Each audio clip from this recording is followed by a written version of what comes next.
Alors bonjour à tous, bonjour à tous, bonjour à tous. Merci pour votre patience ce matin. Un petit problème technique, mais par la grâce de Dieu, tout s'est arrangé. Alors bienvenue à une autre semaine en ligne.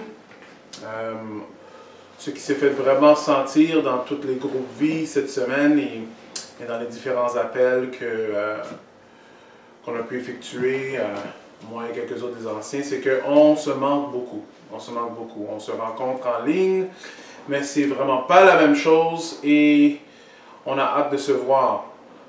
Alors, ce matin, j'aimerais commencer un peu différemment à la place de rentrer directement dans le texte. Aujourd'hui, ça va être un peu plus court comme enseignement, mais j'aimerais pendant qu'on est tous ensemble, qu'on puisse prier ensemble. Okay? Parce qu'une autre chose qui s'est fait sentir, c'est que on commence à se tanner un peu. On commence à se tanner un peu et peut-être ça peut affecter notre patience.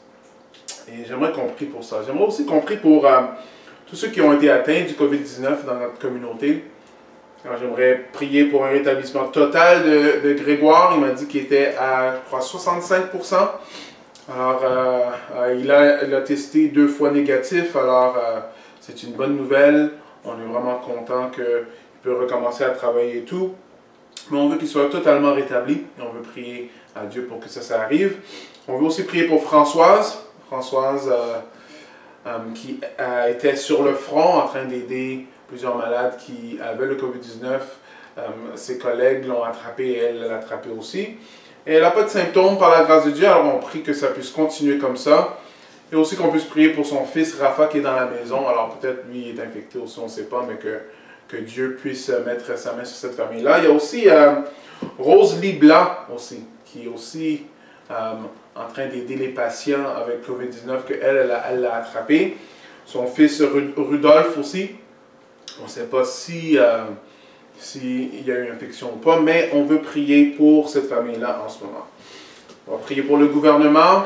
Et j'aimerais aussi prier ce matin spécifiquement pour les professeurs, parce qu'il y a une rentrée d'école qui se fait. Une rentrée d'école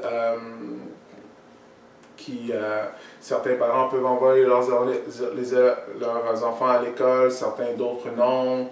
Alors ça peut être un peu tumultueux comme situation.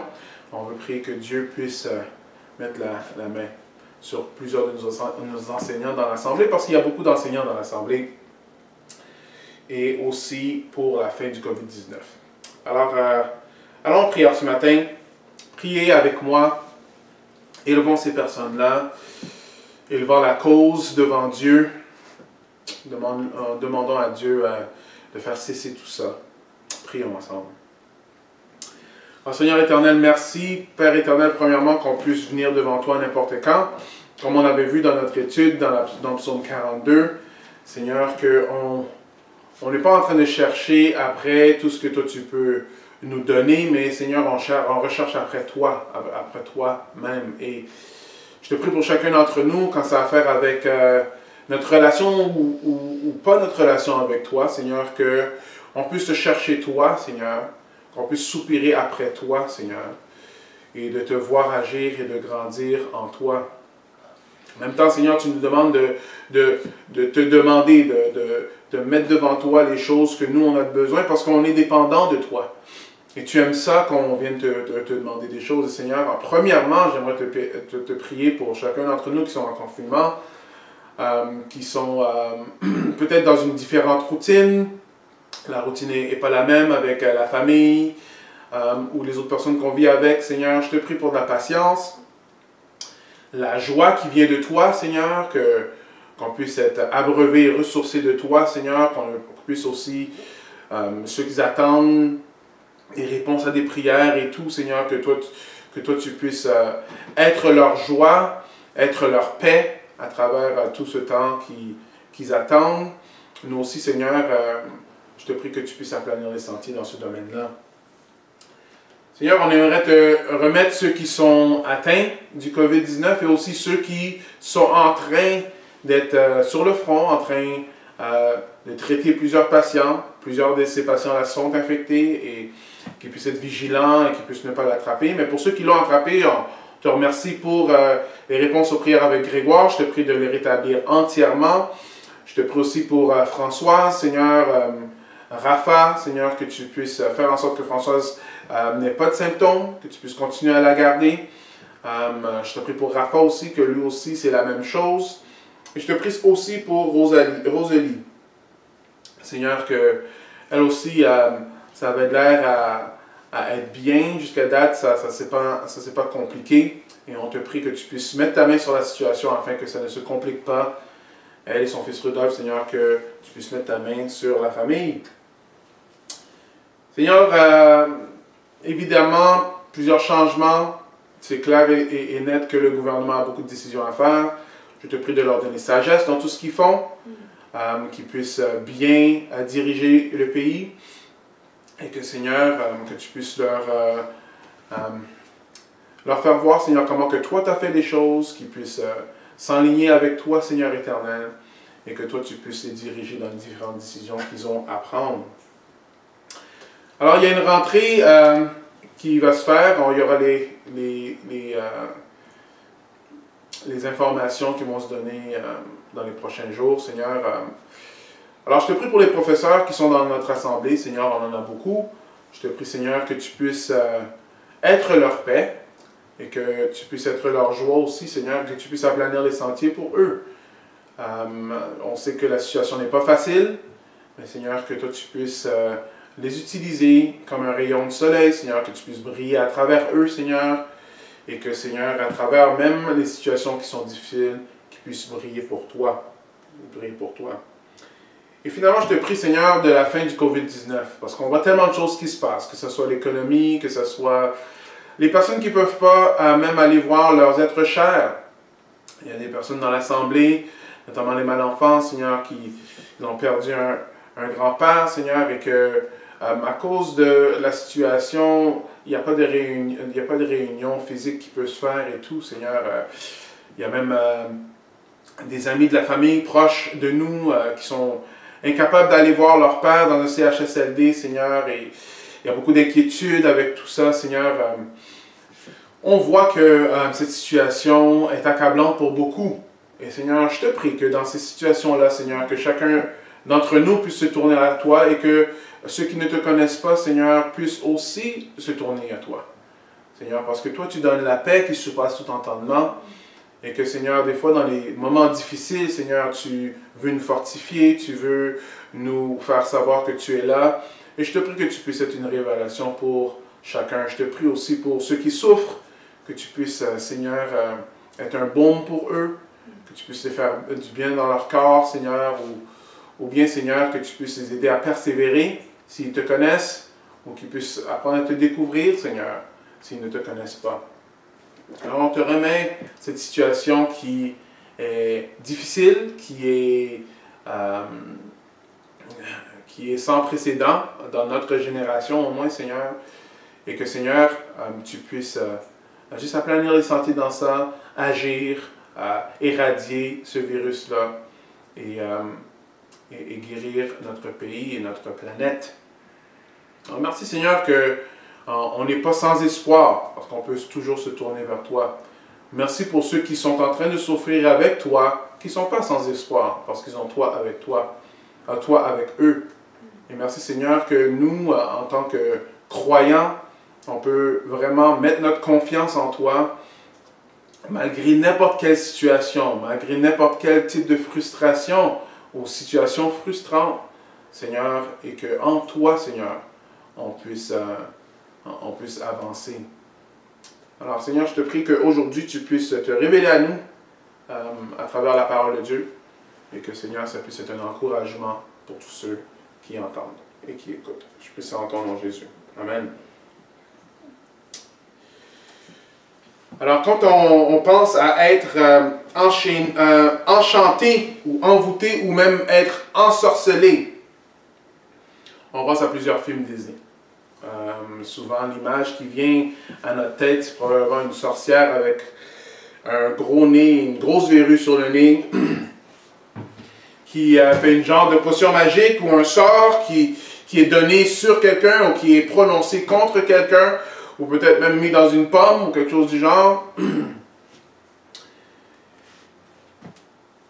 Et c'est ça qu'on pense d'être ensorcelé. On peut aussi voir dans d'autres situations, dans des familles où est-ce qu'eux, ils viennent des cultures qui sont, dans le terme que Alain Nissus, un théologien, utilise, magico-religieuses. C'est-à-dire c'est des sociétés où est-ce que la magie et tout ça, ça fait partie de la société. Religieux, parce que beaucoup des religions du pays sont axées sur des choses comme la magie, des choses maléfiques comme ça.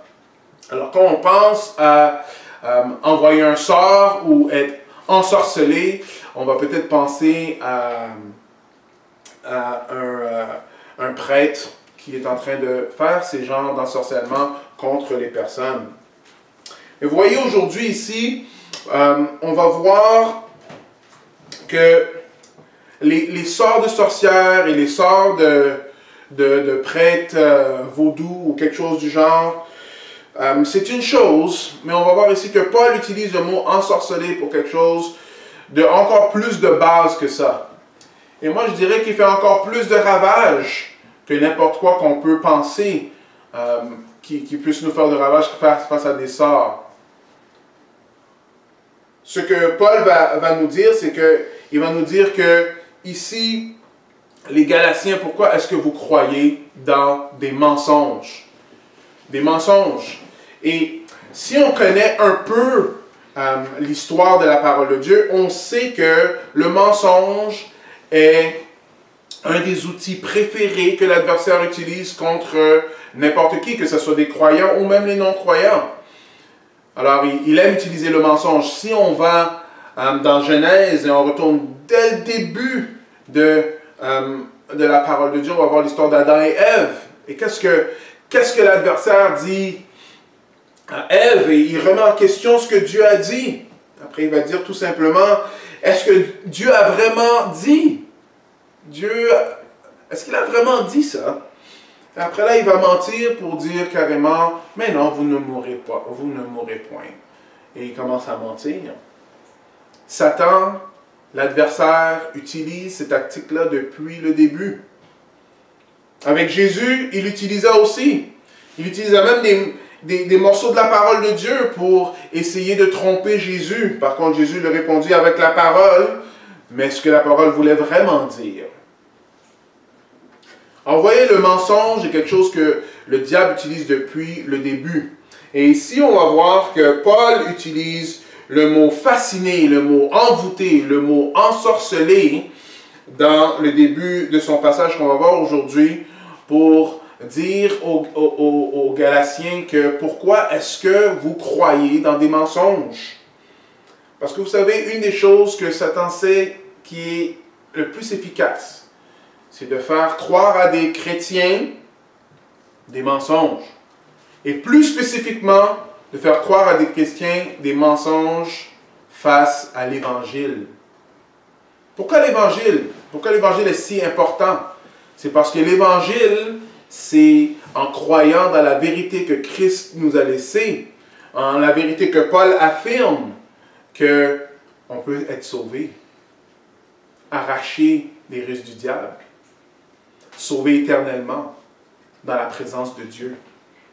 Alors Satan attaque l'Évangile, la véracité de l'Évangile, comme on a vu dans la lettre jusqu'à date, en ajoutant à l'Évangile, en ajoutant à ce qui est vrai, qui dans le fond devient faux. En disant que ce n'est pas seulement par Christ seul qu'on a besoin d'être sauvé, ce n'est pas en mettant notre foi seulement en ce que Christ a fait pour nous, mais en ajoutant d'autres choses qui défait la vérité. Alors ce que Satan voudrait le plus, c'est qu'un chrétien croit à des mensonges. Pourquoi? Parce que ça l'ampute. Il n'est plus capable de bien fonctionner en tant que chrétien. Et si la personne a toujours cru à des mensonges, ça veut dire l'Évangile plus d'autres choses, alors la colère de Dieu demeure sur cette personne-là. Et si c'est un de nous, bon, nous mourrons dans nos péchés. C'est ça que Satan adorait.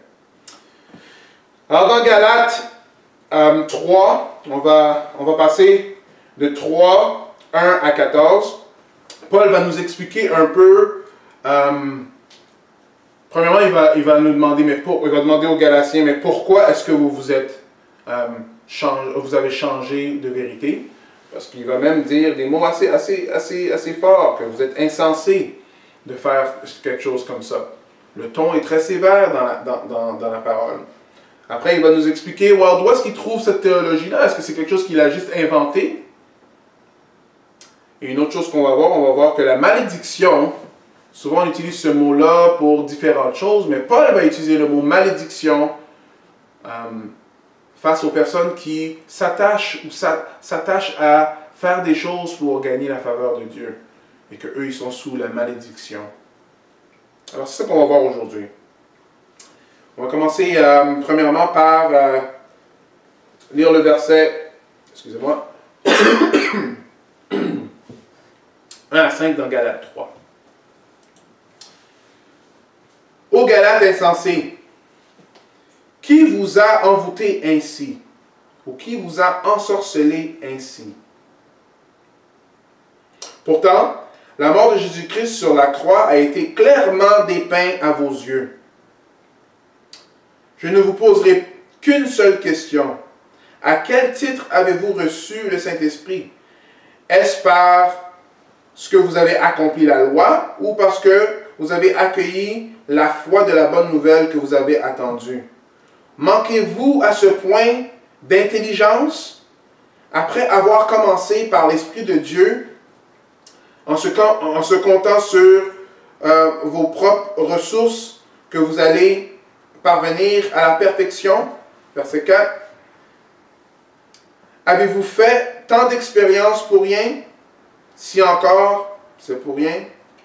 Alors, verset 5. Voyons, lorsque Dieu vous donne son esprit et qu'il accomplit parmi vous des miracles, le fait-il parce que vous obéissez à la loi ou parce que vous accueillez avec foi la bonne nouvelle que vous avez entendue? OK. Juste élever ce texte-là. Pas élever le texte, mais élever nos oreilles, nos pensées, afin que nous, on puisse vraiment bien comprendre ce que Paul est en train de dire. Seigneur, je te prie qu'à travers ta parole ce matin, que tu puisses nous parler et que nous, on puisse ne pas être trouvés insensés, Seigneur, ou si on est trouvé insensés, de se repentir et se retourner à la vraie vérité, Seigneur, qui est que tu es mort pour nous et que nous, les justes, nous devons vivre par la foi. Prions ça en ton nom, Jésus. Amen. Alors, Paul commence avec Galates insensés. Insensés. Qui vous a envoûté? Alors, la semaine passée, ce qu'on a vu, on avait vu que c'est par la foi et par la foi seule qu'on est sauvé. C'est en mettant notre confiance en Jésus-Christ.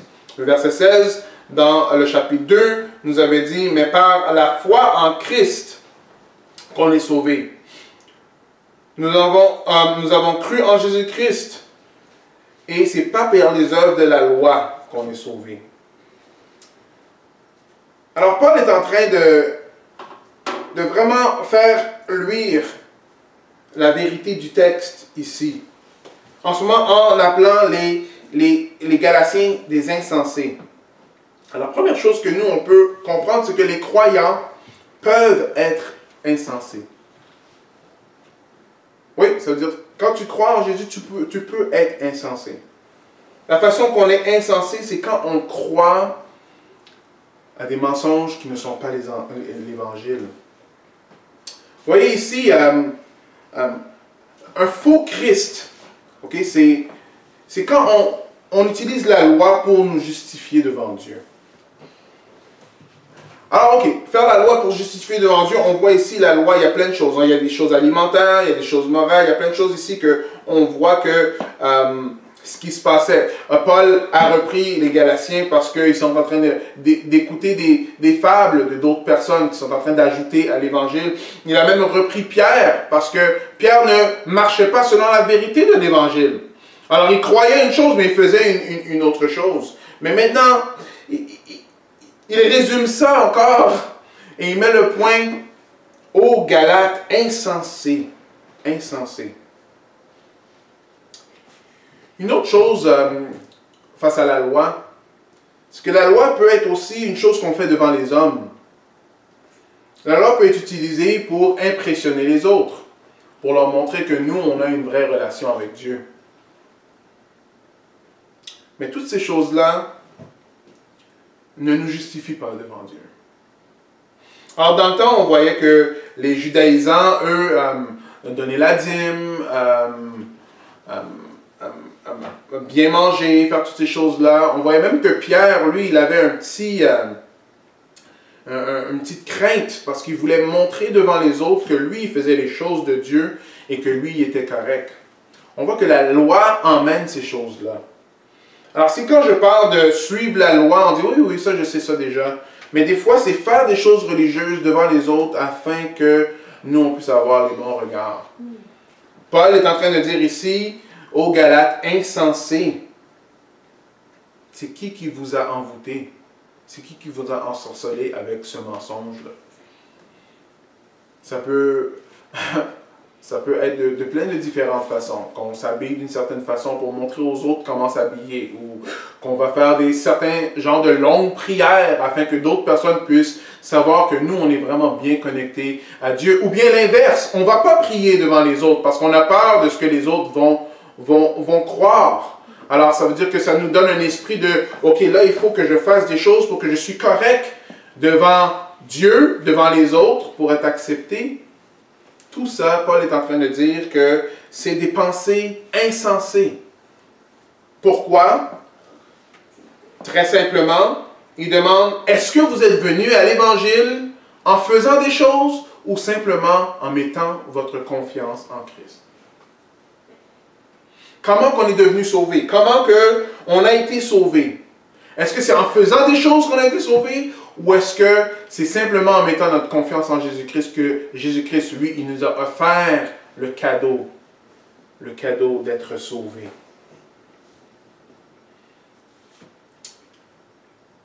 Alors, l'envers de la médaille du faux Christ, ce serait le vrai Christ, right?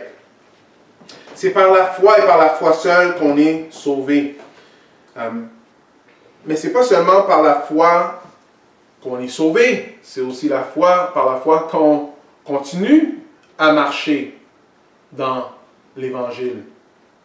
Plusieurs d'entre nous ont une façon de voir la parole de Dieu ou voir comment être sauvé, c'est qu'on fait une prière et après qu'on a terminé de faire cette prière-là, je sais que je l'ai dit souvent, mais comme Paul le répète, il faut le répéter. Martin Luther avait raison, il faut continuer à répéter. Comment qu'on est justifié devant Dieu. Parce que l'homme livré à lui-même a toujours tendance à retourner dans ces voies-là pour essayer de se justifier. Alors, il y en a qui vont penser qu'on fait une prière et après qu'on a terminé de prier, là, on est livré à nous-mêmes. Et on doit faire tout ce qu'on peut pour être des bonnes personnes le plus possible. Parce qu'un jour, on va voir notre Sauveur. Mais ce n'est pas ça que la parole est en train de nous dire. Paul le dit clairement. Il le dit ici, il va le dire...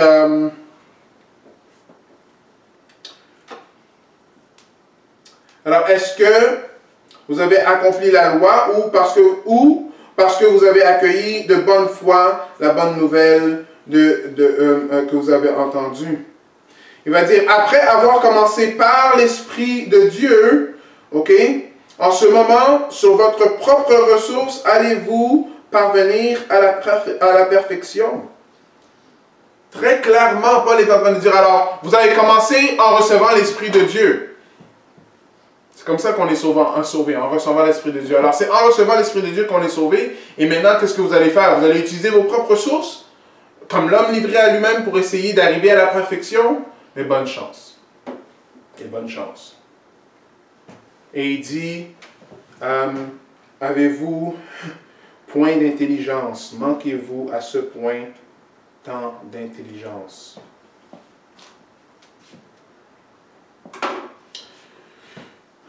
L'homme livré à lui-même peut avoir l'air de ceci. Les différentes choses religieuses qu'on essaye de faire, les différentes bonnes choses qu'on essaye de faire, ou carrément essayer de, ok, là, cette fois-ci, là, pour être correct devant Dieu, là, je vais vraiment me donner à 100% mémoriser des versets, connaître la parole, aimer mon prochain, etc., etc. Quand la vie du chrétien, maintenant, est résumée par la foi, et par la foi seule. Alors, Romains 8 va dire ceci. Romains 8, 4. Il a fait pour vous, je m'excuse, il a fait pour que la juste exigence de la loi soit pleinement satisfaite en nous qui vivons, non plus de la manière de l'homme livré à lui-même, mais dans la dépendance de l'Esprit. Alors, regardez un peu dans le verset qu'on vient juste de lire. On va voir que Paul va mentionner le Saint-Esprit 3 fois. Dans le verset 2, il va commencer par dire « À quel titre avez-vous reçu le Saint-Esprit » Une fois ici. Et si vous continuez plus bas, après avoir commencé par le Saint-Esprit, comme on vient juste de voir, et si vous descendez un peu plus bas, on va voir dans verset 5, « Lorsque Dieu vous donne son Esprit ». Il met l'emphase sur le Saint-Esprit. Romains 8, Romains qui est un commentaire un peu de Galates, on peut voir ici qu'il dit ceci, très clairement. Il dit que c'est en dépendance de l'Esprit par la foi qu'on vit notre vie chrétienne. Romains 8, 9 va dire ceci. Vous, au contraire, vous n'êtes pas livrés à vous-même, mais vous dépendez de l'Esprit, puisque l'Esprit de Dieu habite en vous. Si quelqu'un n'a pas l'Esprit de Christ, il ne lui appartient pas. Ah, c'est très clair. Romains 8, 13 va dire, « Car si vous vivez de la manière de l'homme livré à lui-même, vous allez mourir. Mais si par l'Esprit, encore une fois, vous faites mourir les actes mauvais que vous accomplissez dans votre corps, vous vivrez. » Alors, l'homme qui a mis sa foi en Jésus-Christ vit par la foi en Jésus-Christ. C'est pas qu'une fois que j'ai mis ma foi en Jésus-Christ, là, je vais essayer de juste faire plein de choses pour être correct. Non, la marche d'un chrétien, c'est de mettre sa foi en Christ et de continuer de mettre sa foi en Christ. Paul essaie de raisonner avec les Galatiens en ce moment, ou même peut-être plus les étonner. Mais qu'est-ce qu'il est en train de leur dire? Bon, quel est le message que vous entendez dans votre tête quand on parle de l'Évangile? Si quand on parle de l'Évangile, vous entendez dans votre tête, OK, là, il faut que je me mette droit devant. Là, il faut que je commence à faire des affaires pour être droit devant Dieu. Parce que des fois, on va dire des choses, on va utiliser les mêmes mots, mais on va comprendre quelque chose de complètement différent. Ici, Paul, clairement, il dit que l'homme juste vivra par la foi. Ça veut dire qu'il mettra sa confiance dans les promesses de Dieu, il mettra sa confiance en Jésus-Christ, il vivra par l'Esprit.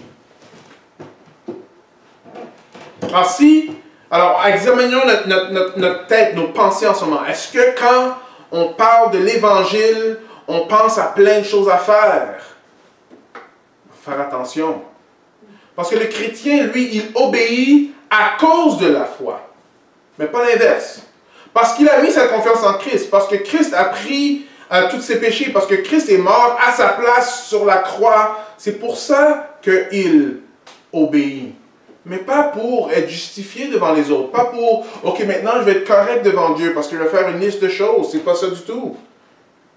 On voit dans le verset 20 du chapitre 2, ça termine, « Qui m'a aimé et qui s'est livré lui-même pour moi. »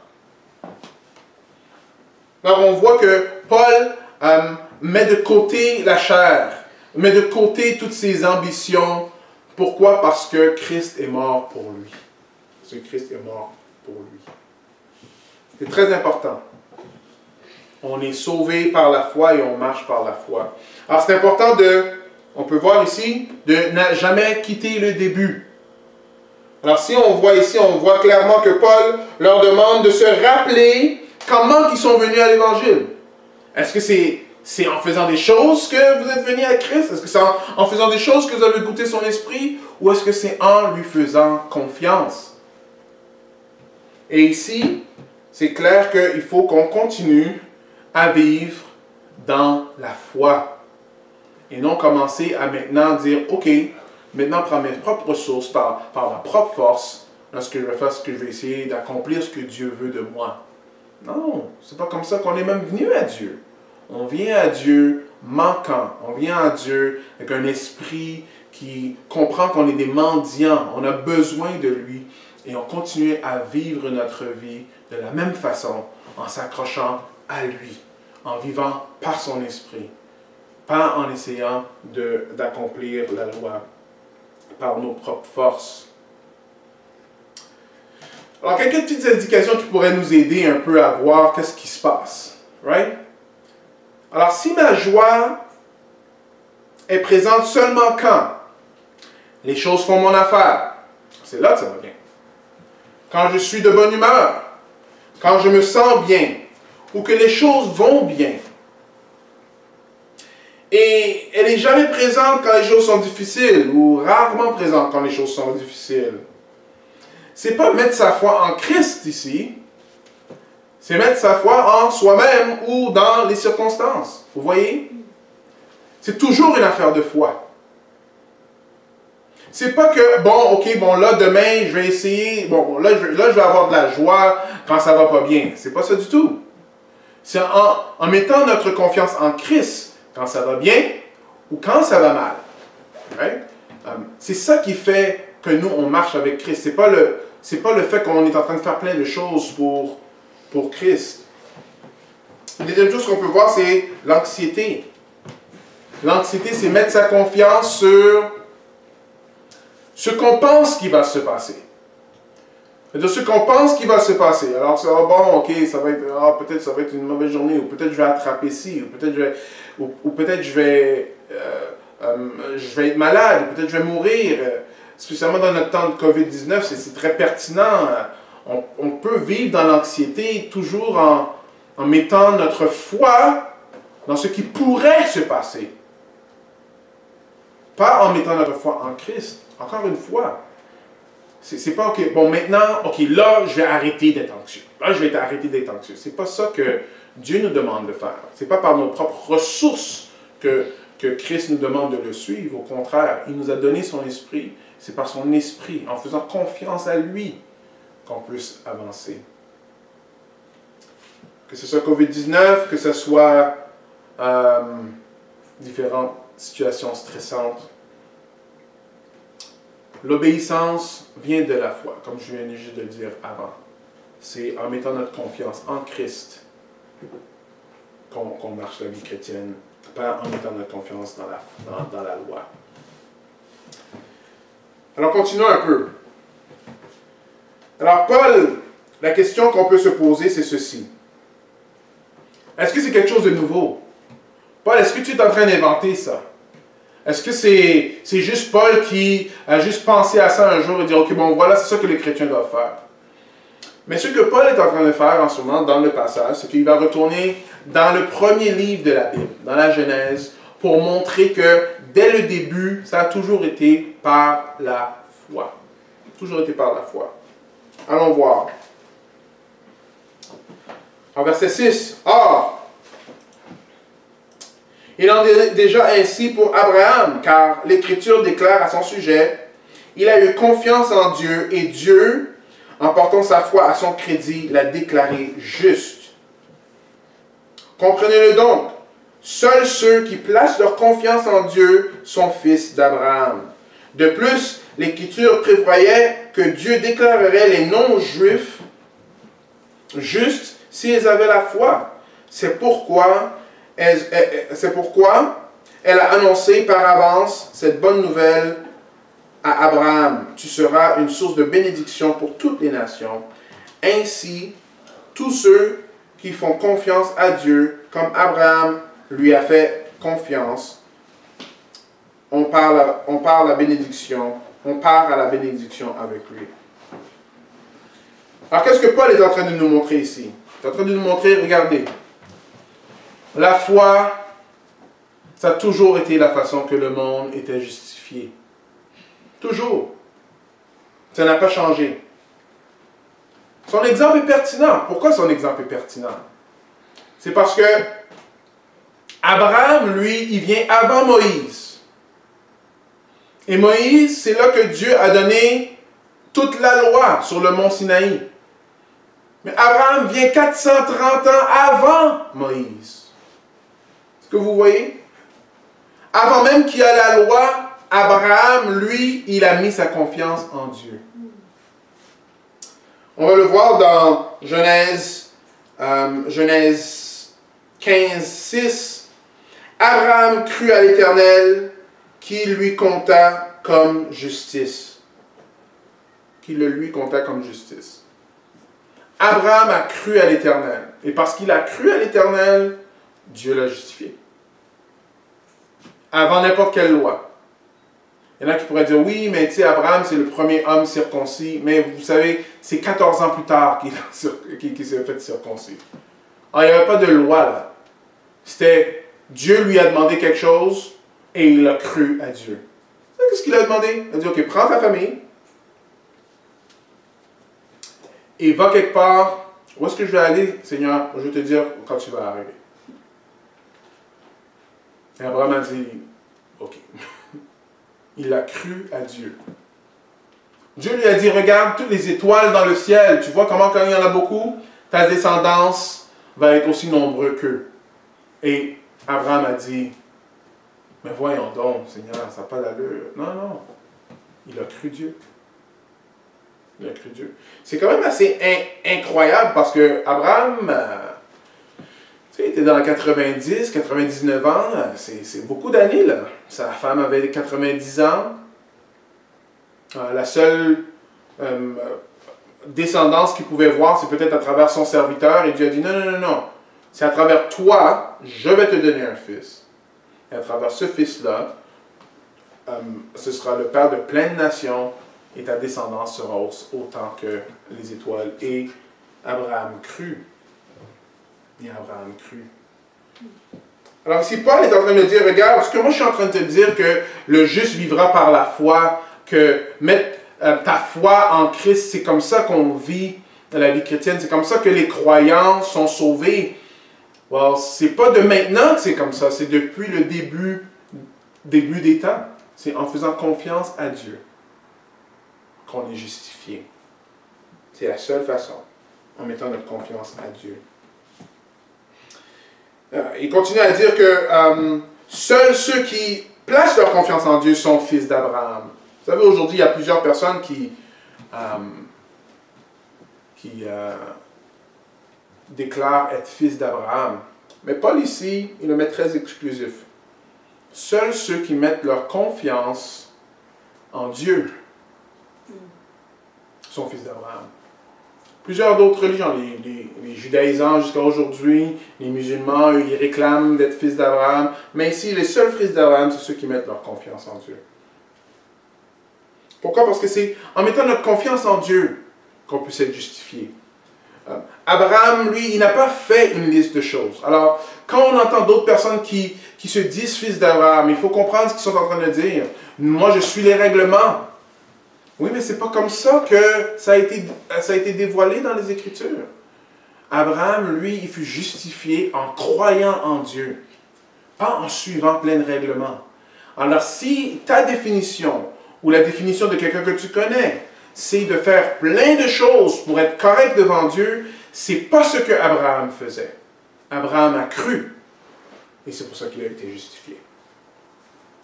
Et après, on va dans Genèse 12, 3, « Je bénirai ceux qui te béniront, je maudirai celui qui te maudira, et toutes les familles de la terre seront bénies en toi. »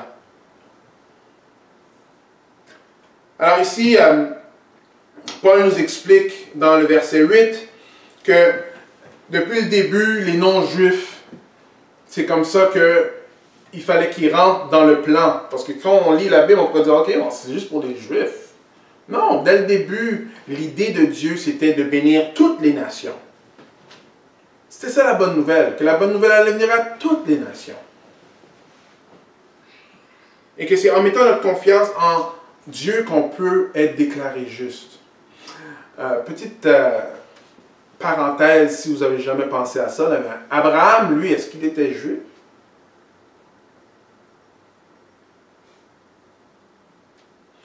Abraham était un païen. Dieu l'a choisi et de ce païen-là, il a fait la nation juive. Comprendre ça. Alors, dès le début, le plan de Dieu, c'était pour que toutes les nations viennent à la connaissance de l'Évangile par la foi et non par les œuvres. Par la foi et non par les œuvres. OK. Alors, je vois que le temps avance aujourd'hui. Tu as combien de temps, mon fils? 14. OK. C'est bon. OK. Alors, on va continuer ici, un peu plus bas. On va se tourner au verset 10.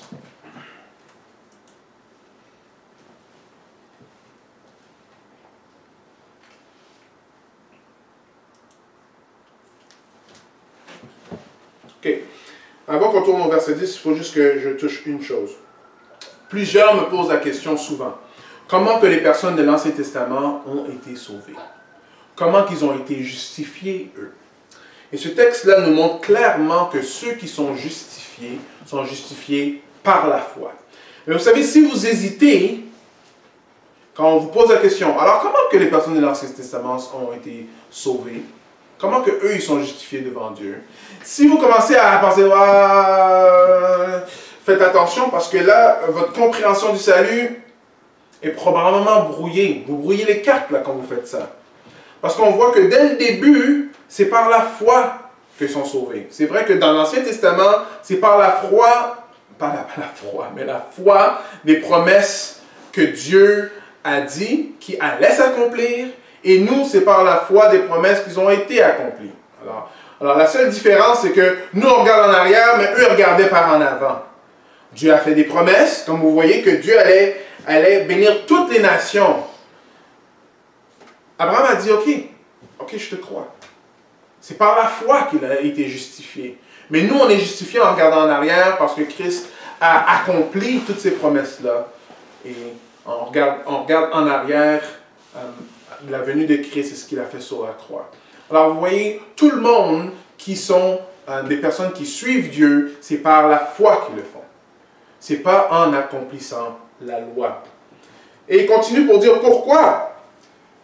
Parce que dans le verset 10 à 14, il commence à expliquer que parce que maudit soit l'homme qui n'obéit pas continuellement à tout ce qui est écrit dans le livre de la loi.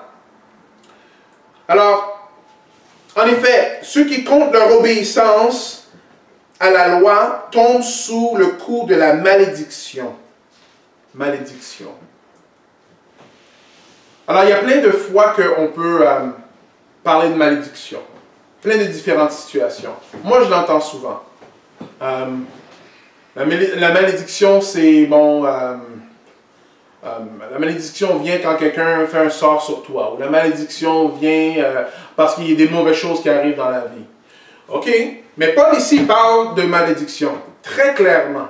Et lui, qu'est-ce qu'il est en train de faire référence à la malédiction? C'est ceux qui, par leur obéissance à la loi, tombent sous la malédiction. Parce qu'en mettant leur confiance dans leur obéissance à la loi, eux, ils sont sous une malédiction. Et pourquoi est-ce que ceux qui mettraient leur confiance dans ce qu'ils sont en train de faire pour Dieu, pourquoi ils seront sous une malédiction? Est-ce que c'est un peu sévère?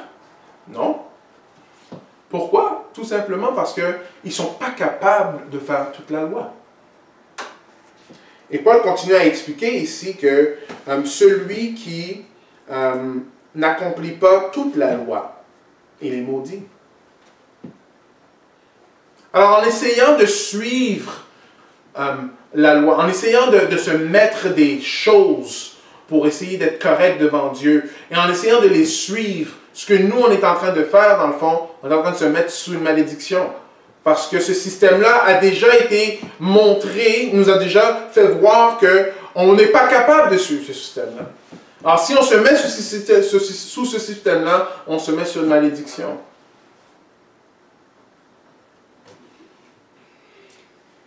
Il va dire dans le verset 12, c'est en accomplissant tous ces commandements que l'on obtient la vie. Alors c'est en accomplissant tous les commandements, au complet, qu'on obtient la vie. Alors c'est qui est capable? Une chose qui peut être un indice pour voir si des fois on se fie un peu à ce qu'on est en train de faire qui nous justifie devant Dieu, c'est si on est toujours en train de se comparer à ceux qui sont moins bons que nous. Entre parenthèses.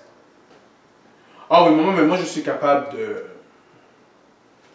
Oui, mais moi je suis capable de bien comprendre ce que moi je suis en train de lire. Moi je fais bien l'exégèse du texte, je suis bien capable de bien comprendre ce qui est écrit, comparé à d'autres.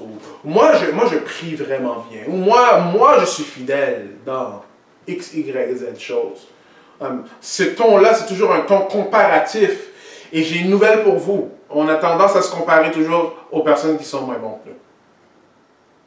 Alors si ça c'est un esprit qui, des fois, qui surgit en nous, rappelez-vous que c'est un mensonge directement de l'adversaire, un mensonge de l'enfer.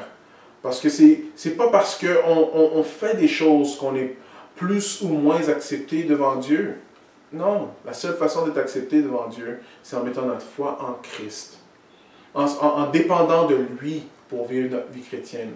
Et quand on comprend que, ok, la comparaison, on ne va pas le faire vers ceux qui sont peut-être moins bons que nous, mais on va se tourner et se comparer à Christ, on voit qu'on manque la donne tout le temps.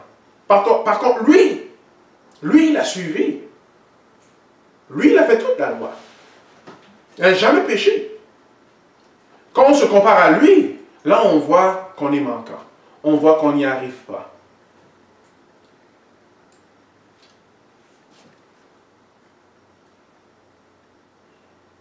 Et c'est comme ça qu'on peut savoir et voir vraiment comment on est en train de vivre. Est-ce qu'on vit par la foi ou on vit par la loi? Dernier point. Le Christ nous a libérés de la malédiction que la loi faisait. Ça, c'est le verset 13. Faisait peser sur nous en prenant la malédiction sur lui, à notre place. Il est écrit en effet, maudit quiconque qui est pendu au gibet ou au bois. Christ nous a libérés de la malédiction de la loi qui faisait peser sur nous. Alors ce que Jésus-Christ, lui, il a fait, c'est qu'il est mort à notre place. Il est devenu malédiction pour nous.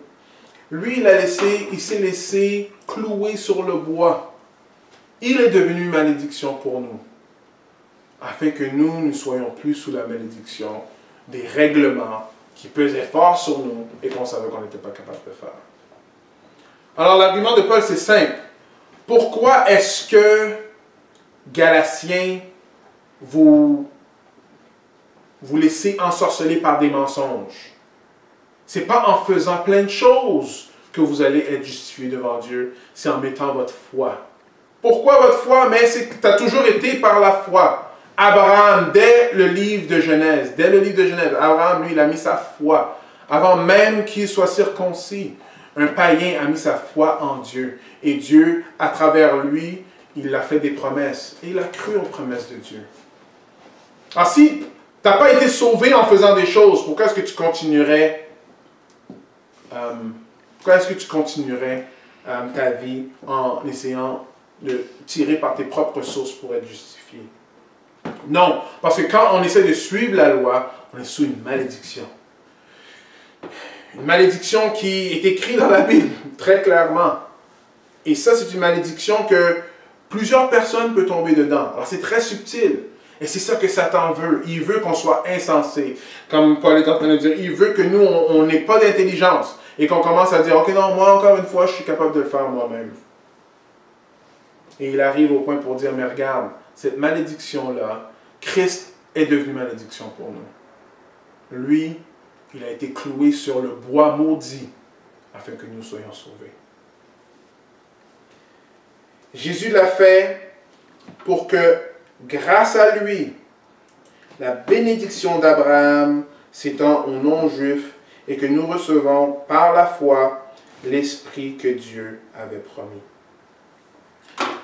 Alors, frères et sœurs et amis, la vie d'un justifié devant Dieu se vit par l'Esprit de Dieu. La vie d'un justifié devant Dieu se vit par l'Esprit de Dieu.